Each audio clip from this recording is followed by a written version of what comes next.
বিসমিল্লাহির রহমানির রহিম। আসসালামু আলাইকুম রহমতুল্লাহ। প্রিয় শিক্ষার্থী বন্ধুরা, আজকে তোমাদের সামনে আবার উপস্থিত হয়েছি নবম ও দশম শ্রেণীর উচ্চতর গণিত নিয়ে।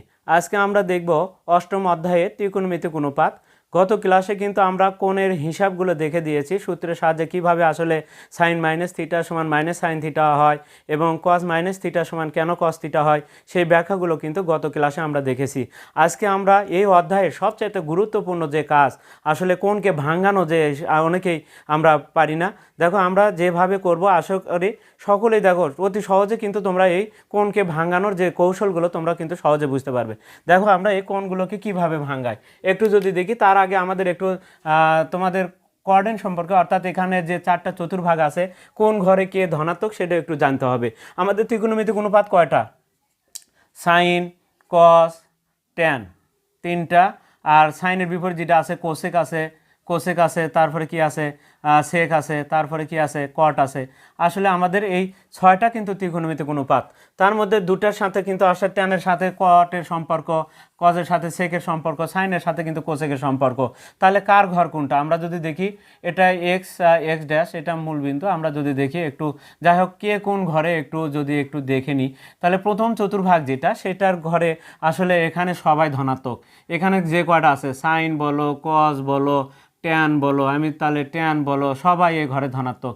এই কারণে আমরা লিখলাম কি অল পজিটিভ আমরা লিখে নিলাম, বা অল পজিটিভ এখানেই দিয়ে দিলাম অল পজিটিভ, সবাই ধনাত্মক। এখন ওই ঘরে কি সবাই ধনাত্মক, সাইন বলো, এই ছয়টা ত্রিকোণমিতিক অনুপাতই এই ঘরে ধনাত্মক। এবার দ্বিতীয় ঘরে কার কার ঘর একটু জানি নি আমরা। দ্বিতীয় ঘরে শুধু সাইন আর কোসেক। তৃতীয় ঘরে ট্যান এবং কট, ট্যান এবং কি কট, এটা হচ্ছে ট্যান কট, আর এটা হচ্ছে তাহলে কজ আর সেক। এই যে দেখো, তাহলে তিনটা ঘরে কিন্তু নিজস্ব ঘর আছে। তাহলে সাইনের হচ্ছে 2 নম্বর, সাইন আর কোসেকের 2 নম্বর ঘর, নিজস্ব ঘর এই ঘরে। তাহলে সাইন কয় ঘরে ধনাত্মক? তাহলে প্রথম ঘরে কিন্তু সাইন ধনাত্মক, কোসেকও কিন্তু প্রথম এবং দ্বিতীয় ঘরে ধনাত্মক। ট্যান এবং কট প্রথম ঘরে এবং তৃতীয় ঘরে ধনাত্মক। কজ আর সেক প্রথম এবং চতুর্থ ঘরে ধনাত্মক। আর এই ট্যান কিন্তু অন্য ঘরে কিন্তু এই দুটা ট্যান যদি এই দুটা ঘর ছাড়া, অর্থাৎ প্রথম এবং তৃতীয় ঘর ছাড়া যদি অন্য ঘরে প্রবেশ করে, তাহলে সেই ক্ষেত্রে তার সাথে ঋণাত্মক চিহ্ন কিন্তু ব্যবহার হবে। অর্থাৎ ঘর পরিবর্তন করলেই তার সাথে শাস্তি স্বরূপ ঋণাত্মক চিহ্নটা চলে আসবে তার সাথে। তাই আমাদের এখানে দাগানো থাক। এখন আসি আমরা একটু দেখব আরেকটা কথা তোমাদের এখানে একটু জানিয়ে নিই। এখানে আমি অক্ষটা দিলাম না, অক্ষটা না দিয়া আমি এখন তোমাদেরকে এখানে একটু লিখে দিচ্ছি। দেখো এই ওপরটাকে আমরা বলবো, দেখো এটা আসলে কত ডিগ্রি, এই পর্যন্ত কিন্তু 90 ডিগ্রি। আর 90 ডিগ্রিকে বলা হয় π/2 আকারে লেখা হয়। 90 ডিগ্রিকে কি লেখা হয়? π/2 90। এটা কেন কত? এটা কিন্তু 0 থেকে শুরু। এখন আসি কত এই পর্যন্ত কত, তাহলে 180 ডিগ্রি। পাইকে কোণ হিসাবে 180 ডিগ্রি ধরা হয়। তাহলে 90 ডিগ্রি, পাইকে 180কে 2 দ্বারা ভাগ করলে কত হয়? 90 ডিগ্রি। এই ঘরে ওকে 90 ডিগ্রি, এখানে 180 ডিগ্রি, এখানে কত হবে? 3π/2 270। 90 করে কোণ কিন্তু বাড়ছে আমাদের, এখানে 90, 180, তারপর 270, তারপরে 360। এখানে তাহলে 360 হলে 2π মানে কত? 360 ডিগ্রি কোণ। এখন প্রিয় শিক্ষার্থীরা, এখানে আমরা একটু দেখে নিব যে এই অক্ষে আমরা কিন্তু এই অক্ষটাকে বলা হয়, ওয়াই অক্ষটাকে বলা হয় আমাদের কিন্তু বিজোড়। ওয়াই অক্ষে হয় এখানেই হোক আর এখানেই হোক, ওয়াই অক্ষটাকে বলা হয়। ওয়াই অক্ষের ওপরে যদি কোনো সময় কোণের মানটা ওয়াই অক্ষের ওপরে এসে পড়ে, তাহলে সেই ক্ষেত্রে বিজোড় হবে। তাহলে ওয়াই অক্ষে বিজোড়, ওয়াই অক্ষটাই কি? ওয়াই অক্ষটাই আমাদের বিজোড়, ওয়াই অক্ষ বিজোড়। আমি একটু লিখে রাখলাম ওয়াই অক্ষটা বিজোড়, অর্থাৎ 90 ডিগ্রি, তারপরে 270 ডিগ্রি, এগুলো কিন্তু বিজোড়। তাহলে ওয়াই অক্ষটা বিজোড়। আর এক্স অক্ষটা আমাদের জোড়। এক্স অক্ষটাকে আমরা কি ধরবো? জোড় ধরবো। তাহলে জোড়, তাহলে এখানেও জোড়, এই অক্ষের ওপরে এখানে 2π জোড়, তাহলে পাইও জোড়, 2π জোড়, 3π জোড়, তারপরে কি 4π জোড়, অর্থাৎ যে কোনো পাই জোড় হবে। আর 90 এখানে আমাদের কিন্তু বিজোড় হবে, অর্থাৎ ওয়াই অক্ষের ওপরে যদি পড়ে তাহলে সেই ক্ষেত্রে বিজোড় হবে, আর বাকি দুটোর ক্ষেত্রে। এখন আসি আমাদের যে প্রথম কাজটা করতে হবে, সেটা হচ্ছে এখন আমরা উদাহরণ, যে আমি কয়েকটা অঙ্ক তুলে রেখেছি, আজকে এই উদাহরণের 5টা অঙ্ক আমরা একটু দেখব। তার আগে দেখো এই অনেকেই বলেছে স্যার এই ভাঙানোগুলো আসলে আমরা খুবই কম বুঝি, তাই আশা করি তারা প্রথম থেকে একেবারে শেষ পর্যন্ত দেখবা। তাদের কাছে দেখো এতটা ইজি হয়ে যাবে আমাদের এই ক্লাসগুলো দেখলে। তুমি এখন যে কোনো সংখ্যাকেই তুমি ভাঙাতে পারবে, কিন্তু তুমি একটা ক্লাস ফুল পর্যন্ত প্রথম থেকে শেষ পর্যন্ত দেখো, আমাদের ক্লাসটাকে না টেনে একেবারে ভিডিও প্রথম থেকে শেষ পর্যন্ত দেখো। প্রত্যেকটি, খালি শুধু এটা নয়, আরও যে অনুশীলনীতে আছে তুমি চেষ্টা করলে তখন সবগুলোই ভাঙাতে পারবা। তাহলে আসি আমরা ক নাম্বার নিয়ে আলোচনা করব, 23-এর ক। 23-এর ক নিয়ে আমি প্রথমে 23-এর ককে তুললাম। কি আছে আমাদের সাইন, এখানে দেখো 10 পাই প্লাস থিটা আছে। একটা কথা, এরকম যোগ বিয়োগ আকারে যদি থাকে তাহলে সেই ক্ষেত্রে কিন্তু থিটাটা সবসময় পরে থাকতে হবে। থিটা কিন্তু যদি আগে থাকে তাহলে কিন্তু তোমাদের হবে না, থিটাকে সবসময় পরেই রাখতে হবে। থিটা কোণ। এখন আসি আমরা এটাকে ভাঙাবো কিভাবে। এখন প্রিয় শিক্ষার্থীরা, আমি এটাকে একটু, যেহেতু এখানে অনেক কিছু লেখা আছে, আমি ওইটাকে আবার একটু এখানে একটু দাগায় নিচ্ছি, জাস্ট একটু তোমাদের ওখানে ঝামেলা না করে, যেহেতু অনেক কিছু লেখা আছে আমরা একটু দেখব। তাহলে এটা হচ্ছে কত, এটা হচ্ছে π/2, এটা হচ্ছে 2 পাই, আর এটা হচ্ছে পাই, আর এখানে হচ্ছে 3 π/2। এখন এখান থেকে আমরা একটু হিসাব করে দেখো, 10 পাই আমরা যদি আসলে ঘুরি, আমরা কিন্তু দুইটা ভাগে ঘুরতে পারবো। হয় পাই আকারে ঘুরতে পারবো, না হলে 90 ডিগ্রি করে ঘুরতে পারবো। হয় 180 করে ঘুরবো, না হলে 90 করে ঘুরবো। তাহলে আমরা কিন্তু দুইটা পদ্ধতিতে ঘুরতে পারি। আমরা প্রথমে তাহলে পাই আকারে ঘুরি। তাহলে দেখো আমরা 10 পাই ঘুরেছি, দেখো এখানে গেলে 1 পাই, এই পুরোটা ঘুরলে কত হবে, 1 পাই। তারপরে এখানে গেলে কয় হয়, এখানে লেখা আছে কিন্তু। তাহলে একবার ঘুরলে এখান থেকে যদি একবার ঘুরে এখানে আসে তো 2 পাই হবে, তাহলে 2 পাই হলো। তারপরে এখানে গেলাম, তাহলে কত হবে, কয় পাই হলো, 3 পাই। এখানে যদি আবার যাই তাহলে কত হবে, 4 পাই। তাহলে আমরা কিন্তু পাই আকারে ঘুরিচ্ছি, একটা করে পাই বাড়িচ্ছে। দেখো এখান থেকে গেলাম 1 পাই, এখানে গেলাম 2 পাই, এখানে আবার এই দিক দিয়ে আবার এখানে এলাম 3, এখানে গেলাম 4, এখানে গেলাম 5, এখানে 6, এখানে 7, এখানে 8, এখানে 9, এখানে 10। কিন্তু 10-এর সাথে কিন্তু থিটা, তার মানে আমরা ঘুরিচ্ছি। কিন্তু আমরা সবসময় কিন্তু ঘড়ির কাঁটার বিপরীত, যেহেতু ধনাত্মক মান, আমরা কিন্তু সবসময় ঘড়ির কাঁটার বিপরীত দিকে ঘুরবো, অর্থাৎ ঘড়ির কাঁটার বিপরীত দিকে, এই দিক দিয়ে আমরা কিন্তু ঘুরবো। তাহলে এখন কথা হলো যে কোনো কিছু, অর্থাৎ তাহলে আস্তে আস্তে দেখা যাচ্ছে এখান থেকে কিন্তু আমাদের যাত্রাটা শুরু কিন্তু এখান থেকে, এই যে এখান থেকে যে যাত্রা শুরু হচ্ছে, অর্থাৎ কোণের পরিমাণ কিন্তু আস্তে আস্তে বৃদ্ধি পাচ্ছে। এখানে 0 ছিল, আস্তে আস্তে বাড়িচ্ছে। তাহলে যদি বাড়ে তাহলে কিন্তু হলো 10 পাই কোথায় আসলো, এই অক্ষের ওপরে 10 পাই আসলো, প্লাস সামথিং, মানে থিটা মানে সামথিং। তাহলে কোন বাড়লে কোন থেকে যাবে, তাহলে এখান থেকে এদিকে যাবে, তাহলে এই অক্ষের ভেতরে ঢুকবে। এখন এই অক্ষে কিন্তু সবাই ধনাত্মক। তাহলে দেখো 10 পাই আমাদের অবস্থান করলো কোথায়, কয় পাক ঘুরছে, আমাদের হয়তো যে কয় পাকে ঘুরে না কেন এই অক্ষের উপর তো 10 পাই পড়ছে। দেখো 1 2 3 4 5 6 8 9 10, আমরা কিন্তু ঘুরে আসে এই অক্ষের উপর পড়লাম, আবার প্লাস সামথিং মানে প্রথম চতুর্ভাগে প্রবেশ করলাম। এটা সবার ঘর। তাহলে সাইন, তাহলে এখন কি হবে, সবার যেহেতু ঘর, তাহলে সাইন তাহলে ধনাত্মক নিজের ঘরে প্রবেশ করেছে, এটা কিন্তু সাইনেরও ঘর। এই অঙ্কটাতে কি দিয়ে দেওয়া আছে, সাইন দিয়ে দেওয়া আছে। তাহলে সাইন কার ঘরে প্রবেশ করলো, তাহলে নিজের ঘরেই প্রবেশ করলো। তাহলে সাইনটা কি হবে, ধনাত্মকই হবে। তাহলে সাইন ধনাত্মক হলো। এখন আসে আরেকটা জিনিস দেখতে হবে, এই 10 পাইটা জোর না বিজোর। তাহলে দেখতে হবে, যদি জোর হয় তাহলে কি হবে, জোর হলে সাইনই থাকবে। আর যদি বিজোড় হয়, এটা যদি বিজোড় হয় তাহলে সাইন পরিবর্তন হয়ে কজ হবে। তবে পরিবর্তনের ক্ষেত্রে একটু ভিন্ন আছে, আমরা একটু দেখে নিই। সাইন পরিবর্তন হইয়া সাইন থিটা পরিবর্তন হইয়া কস থিটা হবে। ট্যান থিটা পরিবর্তন হইয়া কট থিটা হবে। এখন সেক থিটা পরিবর্তন হইয়া, তাহলে এই ক্ষেত্রে পরিবর্তন হলে কি হবে, সেক থিটা কোসেক থিটা হবে, বা কোসেক থিটা পরিবর্তন হয়ে সেক থিটা হবে, একই কথা। কট থিটা পরিবর্তন ট্যান, আর কস পরিবর্তন হয়ে সাইন হবে। এটা পরিবর্তনের ক্ষেত্রে। কখন, যদি এখানে π/2 থাকতো তাহলে সেই ক্ষেত্রে কিন্তু আমাদের তাহলে কোন অক্ষের ওপরে, যদি এই এক্স অক্ষের ওপরে থাকে, তাহলে এক্স অক্ষের ওপরে যদি পড়ে তাহলে সেই ক্ষেত্রে কি, এক্স অক্ষের ওপরে কিন্তু আমরা বলেছি জোর, আর জোর যদি হয় সাইন পরিবর্তন হবে না, বেজোর হলে পরিবর্তন হবে। অর্থাৎ ওয়াই অক্ষের উপরে সময় যদি পড়ে তাহলে শুধু সাইন পরিবর্তন হইয়া কজ হবে, নতুবা সাইনই থাকবে। তাহলে কয়টা কাজ দেখতে হবে, আমাদের দুইটা দেখতে হবে। প্রথমত দেখতে হবে জোর না বিজোর। 10 পাইটা কোন অক্ষের ওপরে, এক্স অক্ষের ওপরে, তাহলে জোর, সাইনই থাকবে, লিখলাম সাইন। এবার আসি, তাহলে সাইন লিখলাম। এবার দেখবো চিহ্ন, তাহলে 10 পাই কিন্তু এই অক্ষের ওপর, এখানে প্লাস হওয়ার কারণে এই অক্ষের প্রথম চতুর্ভাগে প্রবেশ করেছে, সবাই ধনাত্মক, এই কারণে সাইনের চিহ্নটা ধনাত্মক হবে, অর্থাৎ এখানে ঋণাত্মক চিহ্ন আসবে না। এখন কি লিখতে হবে, সাইন থিটা। প্রিয় শিক্ষার্থীরা দেখো, আমাদের এখানে আনসার যেটা হলো সেটা হচ্ছে আমাদের সাইন থিটা। এখানে আমরা পেয়ে গেলাম, এখানে সাইন থিটা আমাদের উত্তর। এখন আসি আমরা খ নাম্বারের উত্তরটা দেখব।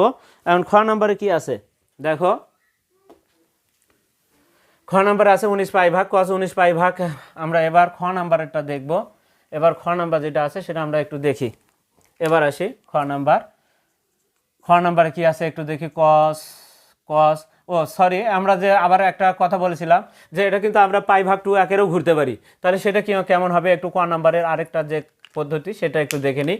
কিন্তু দুইভাবে করতে পারবা, তুমি পাই আকারেও ঘুরতে পারো। তুমি যদি কও যে আমি 180 করে ঘুরবো অথবা আমি 90 করে ঘুরবো, তাহলে 90 করেও কিন্তু এটার ক্ষেত্রে ঘোরা যাবে। তাহলে সেই ক্ষেত্রে দেখো সাইন 10 পাই প্লাস কত থিটা, আমরা কিন্তু তখন পাই আকারে ঘুরছি অর্থাৎ 180 করে ঘুরছি।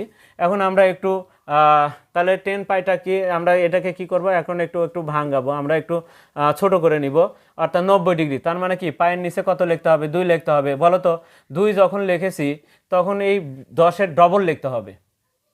দেখো 2 দ্বারা 20 ভাগ করলে যেন আবার ওই 10 ফিরে আসে। তাহলে এখানে যে সংখ্যাটা থাকবে তাহলে নিচে 2 আকার লিখে এই 10 এখানে ডাবল করতে হবে।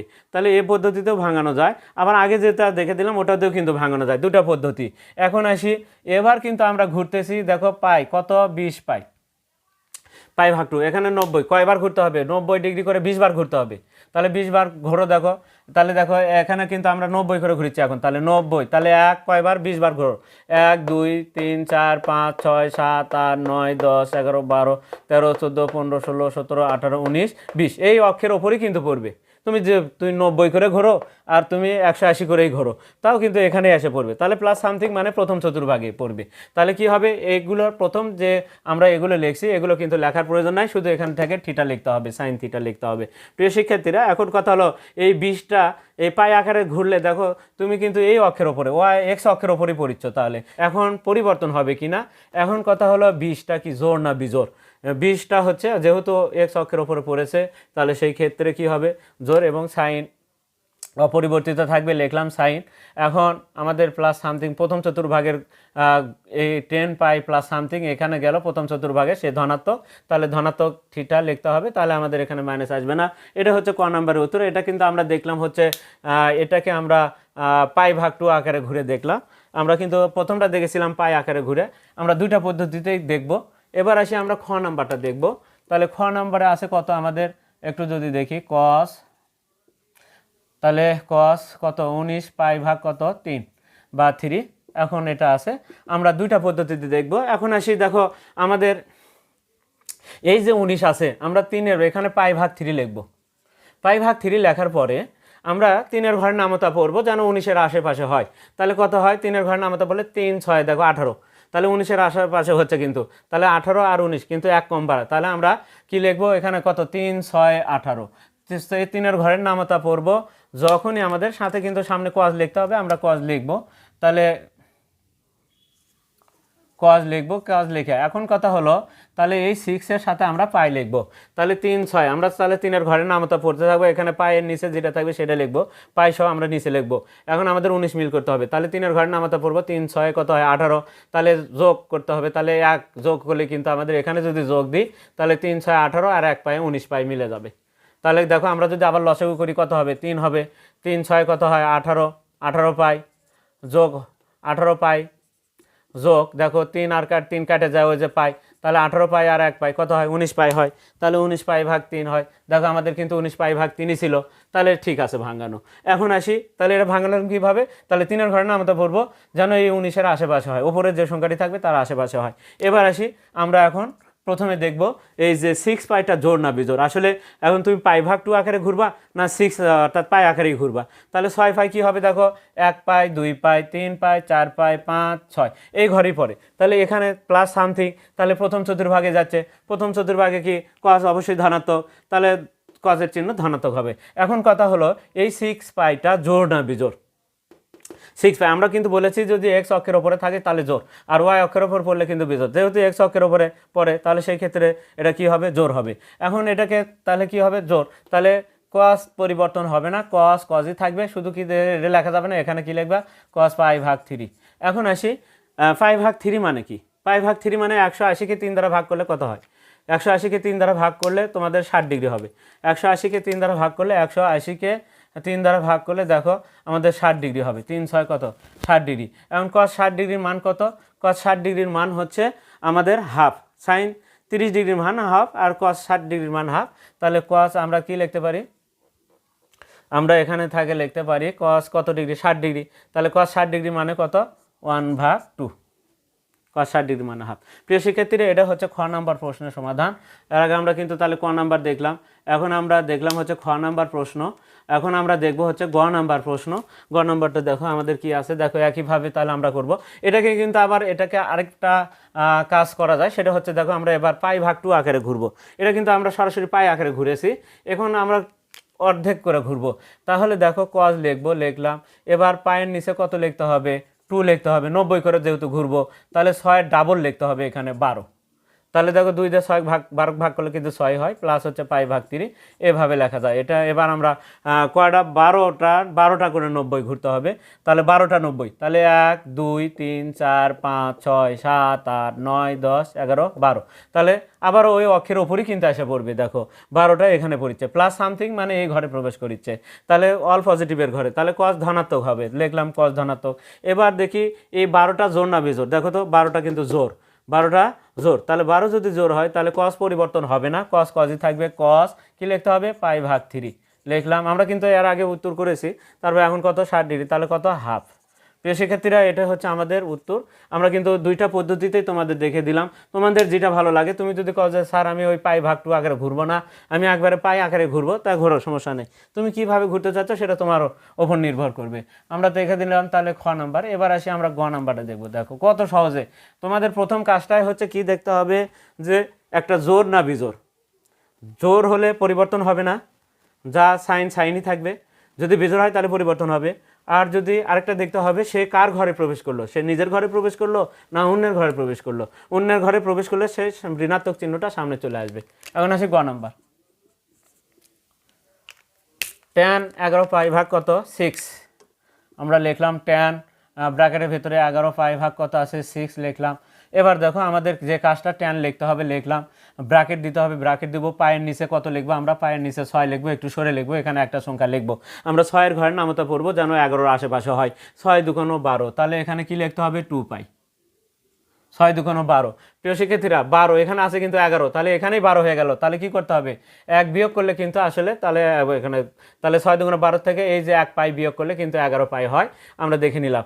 এখন তুমি 2π আকারে ঘুরবা না π/2 আকারে ঘুরবা। যদি π/2 লেখো তাহলে 2 এর ডাবল হয়ে যাবে 4। এখন আসি আমরা যদি পাই আকারে ঘুরি তাহলে 2π, তাহলে দেখো তো এখানে 1 পাই, তারপরে এখানে গেলাম 2 পাই, এখানে 2 পাই। তাহলে এখন আসি দেখো আমাদের কি হবে। এখন আসি এবার কিন্তু একটু, তাহলে আমরা একটু দেখে নিই। এই 2π তাহলে কোন অক্ষের ওপরে গেল, এক্স অক্ষের ওপরে। এক্স অক্ষের ওপরে কি জোর, এক্স অক্ষের ওপরে হলেই জোর। তাহলে দেখো 2টা কি 2π, তাহলে এই অক্ষের ওপরে এক্স অক্ষের ওপরে তাহলে জোর, তাহলে ট্যান অপরিবর্তিত থাকবে, ট্যানই থাকবে। এখন আমাদের চিহ্ন দেখতে হবে, দেখি আসলে কি হয়। 2πটা কোথায় পড়ে, এখানে পড়ে। এখান থেকে কি করছে বিয়োগ করলে, বাড়লে কিন্তু এই দিক দিয়ে আস্তে আস্তে বাড়লে এই দিকে যাবে। যদি কমে, এই অক্ষের ওপর অবস্থান করছে, যদি কমে তাহলে কিন্তু নিচের দিকে নামবে। তাহলে কার ঘরে প্রবেশ করলো, এটা কিন্তু আসলে ট্যানের ঘর নয়। কার ঘর বলে কজ আর সেকের ঘর। তাহলে অন্যের ঘরে গেলে কি হবে, শাস্তি স্বরূপ কি, তাহলে এই যে যেহেতু এটা ট্যানের ঘর নয়, তাহলে ট্যানের ঘর কার ঘরে গেছে কজের কাছে চলে গেছে, কজের ঘরে চলে গেছে। তাহলে শাস্তি স্বরূপ কি হবে, এই যে ঋণাত্মক চিহ্নটা সামনে চলে আসবে। তাহলে কি লিখবা, লেখে এটা লেখার দরকার না, এই যে শুধু এটা লিখতে হবে কত tan π/6। এখন π/6 মানে কত ডিগ্রি, 180কে 6 দ্বারা ভাগ করলে 30 ডিগ্রি হয়। আর 30 ডিগ্রি tan 30 ডিগ্রির মান কত -1/√3। প্রিয় শিক্ষার্থীরা, যেহেতু বক্সের মান তোমাদের জানা আছে, তাহলে সেই ক্ষেত্রে π/6 মানে 30 ডিগ্রি, tan 30 ডিগ্রির মান কত 1/√3।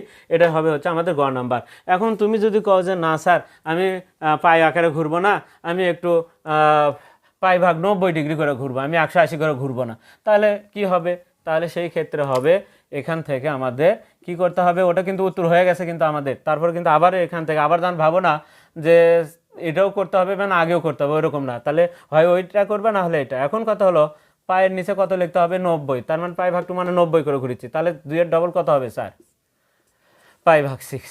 এভাবেও কিন্তু ভাঙানো যায়। এখন আসি 4টা 90, 4টা 90, 1টা 90, 2টা 90, 3টা 90, 4টা 90 এখানেই পড়ছে, তার থেকে মাইনাস এই ঘরে। তাহলে অন্যের ঘরে প্রবেশ করলো ট্যান, তাহলে অন্যের ঘরে প্রবেশ করলে ঋণাত্মক চিহ্ন। আর এই 4টা জোর না বিজোর, এই 4টা হচ্ছে জোর, তাহলে জোর হলে ট্যান অপরিবর্তিত থাকবে, ট্যানই থাকবে, ট্যানের সাথে এই যে π/6 লিখবো। কত ডিগ্রি, 5/6 180কে 6 দ্বারা ভাগ করলে কত হয় 30 ডিগ্রি, আর tan 30 ডিগ্রি মান কত -1/√3। এটাই হচ্ছে আমাদের গ নাম্বার প্রশ্নের সমাধান। এবার আসি ঘ নাম্বার প্রশ্ন সমাধানটা দেখব। তাহলে আমরা কিন্তু দুইটা পদ্ধতি তোমাদেরকে দেখে দিচ্ছি, তোমরা যে কোনো একটা করবা, দুটাতে ঝামেলা করবা না। তোমরা ওই পাই আকারে ঘুরবা, তোমরা ওই π/2 আকারে না ঘুরে তোমরা ওই পাই আকারে ঘুরবা, আর যেটা তোমাদের দেওয়া থাকবে সেটা হিসাব আলাদা, আমরা সেইভাবে ঘুরবো। আমরা সাধারণত পাই আকারে ঘুরবো। এবার আসি আমরা ঘ নাম্বারটা দেখব। কট, এখানে একটা জিনিস আছে, আমরা কিন্তু বলেছি একটা কথা যে থিটা কখনো কিন্তু আমাদের সামনে থাকবে না, থিটাকে সবসময় আমাদের পরে লিখতে হবে। কট কি আছে, থিটা মাইনাস কত 9 কত আছে 2 আছে। প্রিয় শিক্ষার্থীরা, থিটাকে যেহেতু পরে লিখতে হবে তাহলে আমাদের একটু সিস্টেম ওয়ারি লিখতে হবে। কট লিখবো, কট লিখে এখন আমরা এখানে মাইনাসটা কমন নিব, সেকেন্ড ব্র্যাকেট দেবো, মাইনাস কমন নিলে দেখো 9 π/2 হবে, 9 π/2।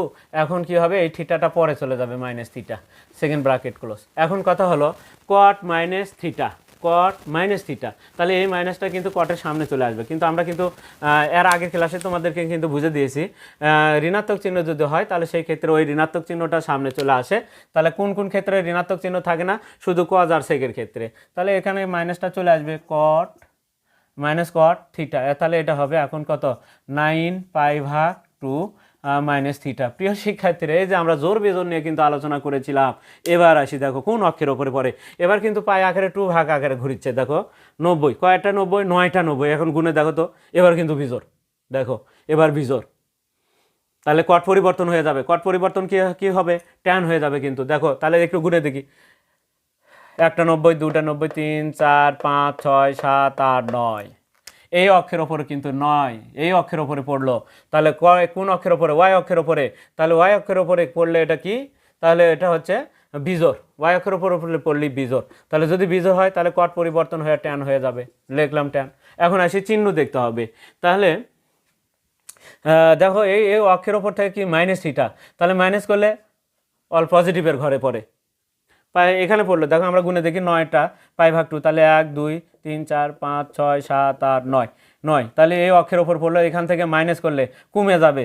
তো বাড়লে কিন্তু এই দিকে ঘড়ির কাঁটার বিপরীত দিকে, আর কমলে ঘড়ির কাঁটার দিকে চলে যায়। তাহলে প্রথম চতুর্ভাগে গেল, তাহলে প্রথম চতুর্ভাগে কিন্তু সবাই ধনাত্মক। তাহলে কি হচ্ছে, প্রথম চতুর্ভাগে সবাই ধনাত্মক। তাহলে কি হবে, তাহলে কট পরিবর্তন হলো কেন, এই যে ওয়াই অক্ষের ওপরে থাকার কারণে ট্যান কট পরিবর্তন হয়ে ট্যান হলো, এবং সে অল পজিটিভের ঘরে গেল, যার কারণে মাইনাস ট্যান থিটা। এখন আমাদের এই থিটাটা শুধু লিখতে হবে। আর এটা কিন্তু আগেই মাইনাস যেটা ছিল সেই মাইনাস, কিন্তু এই যে মাইনাস, এই মাইনাস কিন্তু এখানে কিন্তু সে নিজের ঘরেই আছে, যার কারণে। আর যদি অন্যের নিজের ঘরে আছে, এই কারণে কিন্তু ধনাত্মক হলো। যদি অন্যের ঘরে প্রবেশ করতো তাহলে সেই ক্ষেত্রে যদি প্লাস হতো তাহলে কিন্তু এই মাইনাসটা আবার কি হয়ে যেত, প্লাস হতো। ধরো সাপোজ এখানে যদি প্লাস দিত, একটু আমি তোমাদের বুঝে দিচ্ছি, এটা কিন্তু আমাদের উত্তর, এই অঙ্কের জন্য এটাই উত্তর। কিন্তু আমাদের যদি আমি এখানে যদি প্লাস দিতে থাকতো, এই অঙ্কটাতে যদি প্লাস দেওয়া থাকতো, তাহলে প্লাস দেওয়া থাকলে কেমন হবে। তাহলে দেখো তো কার ঘরে প্রবেশ করলো, সে কিন্তু অল পজিটিভের ঘরে না যাইয়া তখন যেহেতু প্লাস মানে কি, এই যে তৃতীয় ঘরে প্রবেশ করলো, কার ঘরে, এটা কিন্তু সাইনের ঘরে প্রবেশ করছে। অন্যের ঘরে প্রবেশ করলে কি স্বাস্থ্য স্বরূপ মাইনাস হবে। তাহলে ওই মাইনাসটা এখানে যে অন্যের ঘরে প্রবেশ করলো সেই মাইনাস, আর এই মাইনাসটা তখন কি হয়ে যেত, প্লাস হয়ে যেত। তাহলে মাইনাস আর থাকতো না। প্রিয় শিক্ষার্থীরা, আমাদের কিন্তু যেহেতু তাহলে সেই ক্ষেত্রে এখানে মাইনাস ছিল, তাহলে সেই ক্ষেত্রে আমাদের মাইনাস, এই মাইনাসটা থেকেই যাবে। এটাই হচ্ছে আমাদের ঘ নাম্বার প্রশ্নের উত্তর। এখন আমরা দেখব সর্বশেষ যে নাম্বার প্রশ্নটা রয়েছে, সেই নাম্বার প্রশ্নের উত্তরটা এখন আজকে আমরা দেখব। সর্বশেষ আজকের অঙ্ক নাম্বার। দেখো আমরা যে পদ্ধতিতে তোমাদেরকে শিখালাম, আসলে এই ত্রিকোণ অনুপাত কিন্তু আসলে কোনো ব্যাপারই না। তোমরা দেখো আমাদের ক্লাসগুলো দেখো, প্রথম থেকে যদি আমার যে আরও ক্লাসগুলো আছে জেনারেল ম্যাথেও যদি দেখো তোমরা, সেই ক্ষেত্রে একান্তভাবে তোমরা যদি একটু মনোযোগের সহিত দেখো তাহলে প্রত্যেকটি ক্লাস তোমার কাছে ভালো লাগবে। তখন আর দেখবা যে অন্য ক্লাসে আর দেখতেই মন চাচ্ছে না। এখন আসি আমরা নাম্বারটা দেখবো। দেখো সেক মাইনাস কত 17 π/2 কত 2 লিখলাম। এবার দেখো সেক, এই যে সেক আমরা বলছি কিন্তু কজ আর সেকের সাথে কোণের সাথে যদি মাইনাস থাকে, এই মাইনাসটা এমনি ভ্যানিশ হয়ে যায়। কার কার ক্ষেত্রে, কজ আর সেকের ক্ষেত্রে। তাহলে এটা তো সেক, তাহলে এই মাইনাসটা লেখারই দরকার নাই, কি হয়ে যাবে, ধনাত্মক হয়ে যাবে। তাহলে সেক সাথে কত হবে 17 π/2 কত 2, এই যে হয়ে গেল। এখন আমরা কি করব, তাহলে লিখবো সেক, লিখবো সেক লেখার পরে ব্র্যাকেট দিব, আমরা এখানে ব্র্যাকেট দেবো, পায়ের নিচে কত লিখবো, আমাদের 2 লিখবো। এই 2 লেখার পরে এখানে দেখো আমরা 2 এর ঘরে নামতা পড়বো, এই 17 আশেপাশে যেন হয়। 8 দুগুণ কত হয়, 8 দুগুণ 16, তাহলে 8 পাই, প্লাস দিলে কিন্তু 16, তাহলে 8 দুগুণ 16 আর এই 1 17 হয়ে যাচ্ছে। তাহলে আবার যদি কেউ যদি 9 দুগুণ 18 এটি 9 নেয়, তাহলে তখন কিন্তু আবার বিয়োগ দিতে হবে। তাহলে তুমি দিকে যেতে পারো। তাহলে কি করতে পারো আরেকটা, যে কেউ যদি লেখে সেক, এখানে 9 যদি 9 পাই লেখে, তখন কিন্তু বিয়োগ পাই ভাগ 2 লিখতে হবে। তাহলে 9 দুগুণ 18 বিয়োগ 1, তাহলে বিয়োগ কিন্তু 17 হয়ে যায়। তাই আমরা যোগেরটাই লিখলাম, মাইনাসেরটা আর লিখলাম না, বিয়োগেরটা না লিখে আমরা মাইনাসেরটা লিখলাম। এখন আসি 8 পাই, আমরা পাই আকারে যদি ঘুরি, তাহলে 8 পাই মানে এই অক্ষের ওপরে, প্লাস মানে সামথিং মানে এই ঘরে প্রবেশ করবে, প্রথম ঘরে, তাহলে কি হবে, প্রথম ঘরে ধনাত্মক। এখন আসি এই 8 পাইটা কি জোর না বেজোর, এই অক্ষের ওপর পড়েছে তাহলে জোর, তাহলে সেক অপরিবর্তিত থাকবে এবং কি লিখতে হবে, চিহ্ন ধনাত্মক হবে, কারণ প্রথম চতুর্ভাগে প্রবেশ করেছে, তাহলে সেই ক্ষেত্রে প্রথম চতুর্ভাগে প্রবেশ করলে তাহলে ধনাত্মক হবে। তাহলে সেক, কারণ নিজের ঘরই প্রথম ঘর, সবার ঘর, তাহলে সেকের ঘরেই গেল, তাহলে সেই ক্ষেত্রে শুধু পাই ভাগ 2 লিখতে হবে। আর পাই ভাগ 2 মানে কত, সেক পাই ভাগ 2 মানে হচ্ছে 90 ডিগ্রি, আর সেক 90 ডিগ্রি মানে কস 90 ডিগ্রির মান কত সেটা আগে তোমাদেরকে জানতে হবে। 90 ডিগ্রির মান হচ্ছে কত, দেখো কজের হচ্ছে 90 ডিগ্রির মান, কস 90 ডিগ্রির মান হচ্ছে আমাদের 0, আর 0 নিচে মনে করতে হবে 1 আছে, আর কজের মানকে উল্টে দিলে কিন্তু হয় সেক। এখন প্রিয় শিক্ষার্থীরা দেখো, আমরা যদি উল্টে দিই তাহলে ওপরে 1 নিচে 0, এই 1 ভাগ নিচে যদি কখনো 0 আসে সেটাকে বলা হয় অসংজ্ঞায়িত, তাহলে এটার কোনো মান নেই, তাহলে অসংজ্ঞায়িত হবে। অসংজ্ঞায়িত, আর কোনো মান নেই। তাহলে আমরা দেখে নিলাম প্রিয় শিক্ষার্থীরা, সেক 90 ডিগ্রিতে অসংজ্ঞায়িত হয়। তাহলে আমরা কিন্তু আজকে দেখো উদাহরণ 23-এর যে ভাঙানো রয়েছে, তোমরা কিন্তু এখন চেষ্টা করলে তোমরা অনুশীলনের যে 7 নাম্বার প্রশ্ন রয়েছে সেইগুলো কিন্তু তোমাদের 8.3-এ যে ভাঙানোগুলো রয়েছে 7 নাম্বার অঙ্কগুলো কিন্তু এখন অনায়াসে তোমরা করতে পারবে। প্রিয় শিক্ষার্থীরা, আজকে এই পর্যন্তই, খোদা হাফেজ।